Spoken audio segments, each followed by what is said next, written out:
So we're going to start using the quilling papers to make some shapes, and I am going to use some of the quilling paper that I cut myself on the pasta machine. So there's a piece here that I'm going to use. This is the shape we're going to make, so it's as simple as popping the end of the paper in your quilling tool, twisting it either towards you or away from you. Doesn't matter which one ever you find easiest. And I'm going to twist about half of the paper.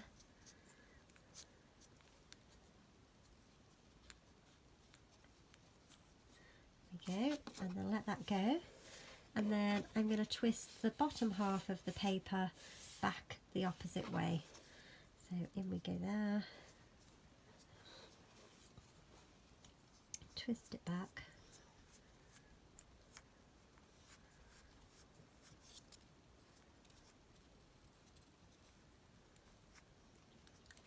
We get to the middle.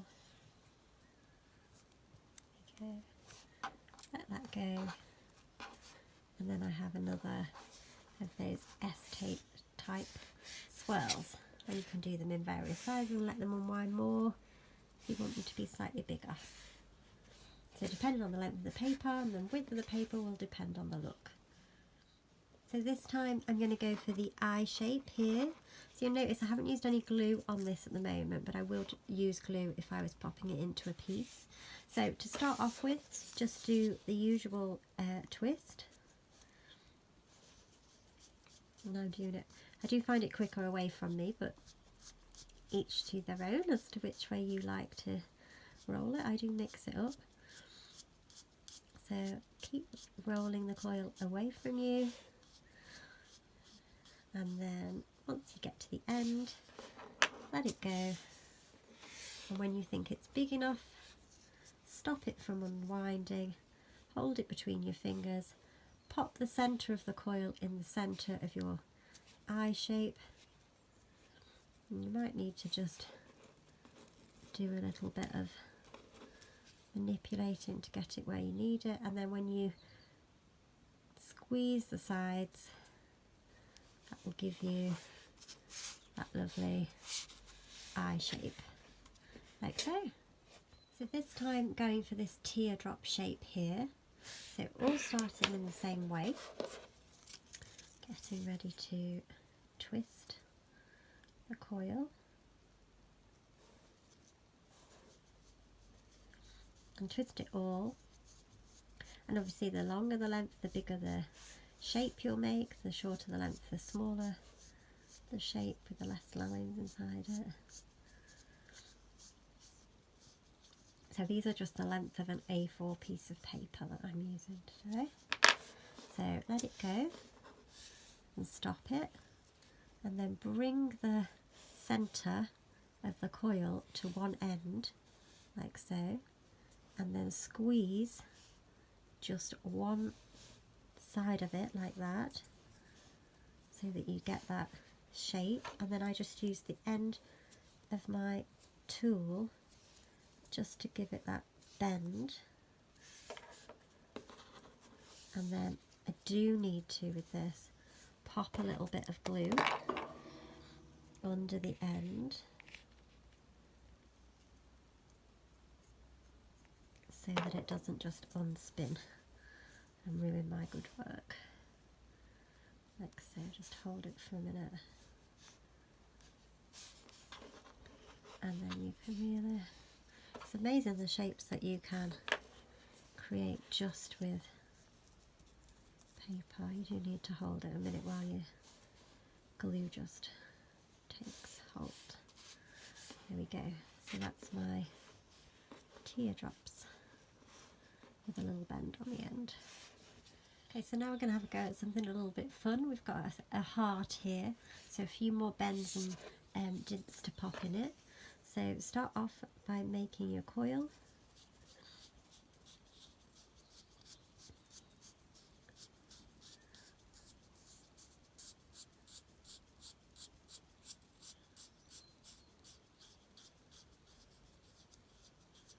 And this time I let it open and then stop it and add the glue so that I've got the shape holding while I'm messing with it, getting it into the heart shape.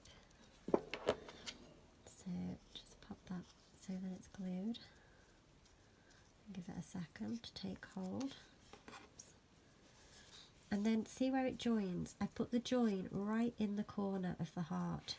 So I pull the coil to there and then put the join right in that bottom point of the heart, like that. So that gives you a teardrop.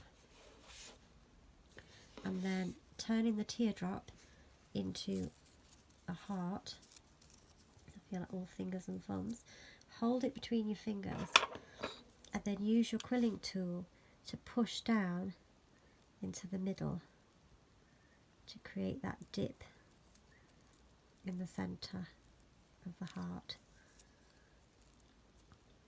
like so. Give it a bit of a push and then that gives you your heart shape.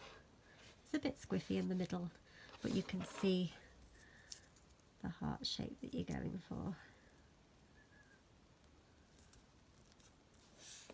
So, there we go. And when, you know, they will start to move, but once you've stuck them down on a piece of paper, they'll stay in their heart shapes that you've made. Right, so for this quilling shape, I'm going to make a square. Again, using a piece of my pasta cut paper. And we start off by rolling it into a circle, into a coil.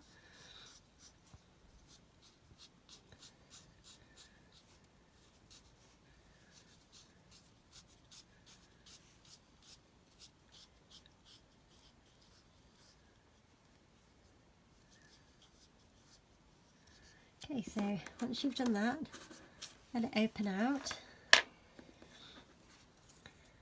to the size that you want your square to be. And again, I like to stick down the end before I start shaping it. So add a little bit of glue to the end.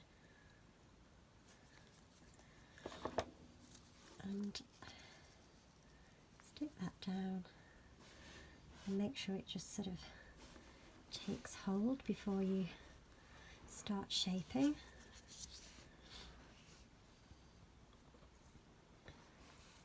And then you're going to use 4 fingers, so, well, 2 thumbs and 2 fingers on either side like that to create the edges of your square, and then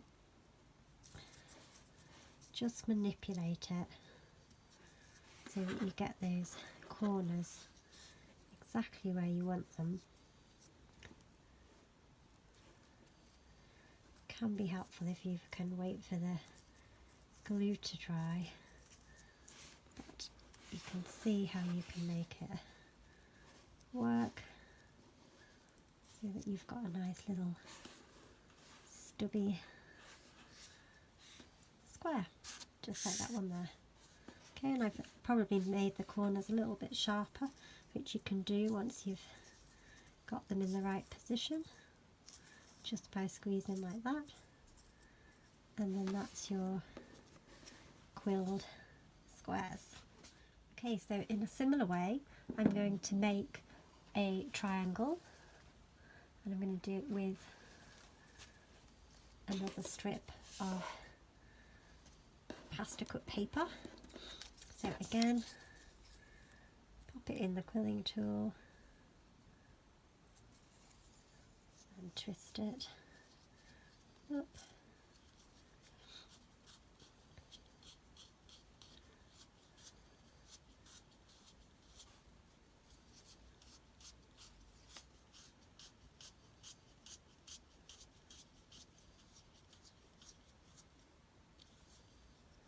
Let it spring open to the size that you want it, and again add a bit of glue, and you could use a cocktail stick for this, or dip it in some glue if you haven't got one of these pens, and just pop that round like so, so it's stuck. And once it's stuck this time, you're just going to use 3 points. So you want a point at the top and then a point either side and a flat bottom. So if you can squeeze it at one side and then pop it between your fingers, the other. It just takes a bit of practice to get them to go where you want them to go and have that twirl in the middle, and that's how to make a triangle. Okay, so I'm just going to finish this video by just demonstrating some circles. So do the spirals. They're often called coils in books, but it is like twisting them round into a spiral. Yeah. And then letting it loose.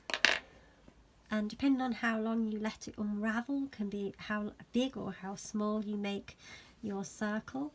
So you can just let it go to its natural unwind, or you can stop it and set it exactly where you want it to be. If you're trying to make them exactly the same size, then you could just mark the paper before you twist it so that you know that that's where you're going to glue the end to. See, mine just popped open. If you find it hard to just hold that end down to glue, a pair of tweezers is really handy for that. Just so it stops it sticking to your fingers and really pushes the 2 pieces of paper together like that to hold. And you can alter the look of that circle by pulling the centre of it down to the bottom, up to the top, or leaving it in the middle. And you do that when you stick it down onto the piece of card that you wanted to do. So let's just do another circle.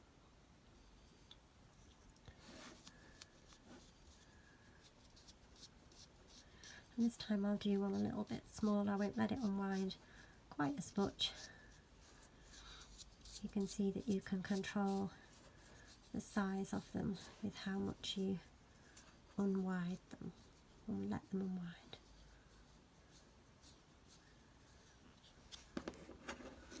Okay, so I'm going to control this one a lot more.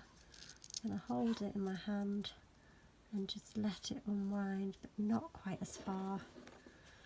Keep that coil a bit tighter and stick it down